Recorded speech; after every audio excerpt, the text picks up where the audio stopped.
యతేంద్రియమనో బుద్ధి మునిర్మోక్షపరాయణః విగతేచ్ఛా భయక్రోధః యస్సదా ముక్త ఏవ సః.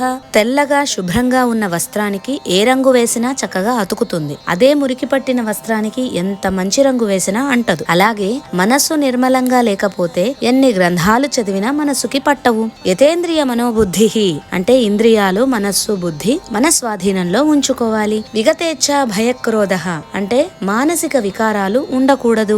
కామం, క్రోధం, భయం ఇవే అన్ని దుర్గుణాల సంఘాలకు వరుసగా అధ్యక్షుడు, కార్యదర్శి, కోశాధికారి. ముందు ఈ నాయకుల పని పడితే తక్కిన దుర్గుణాలు చిటికలో పారిపోతాయి. అప్పుడు మనసుకి పట్టిన మకిల తొలగిపోతుంది, ఆత్మ ప్రకాశిస్తుంది. అదే జ్ఞానం, అదే మోక్షానికి దారి.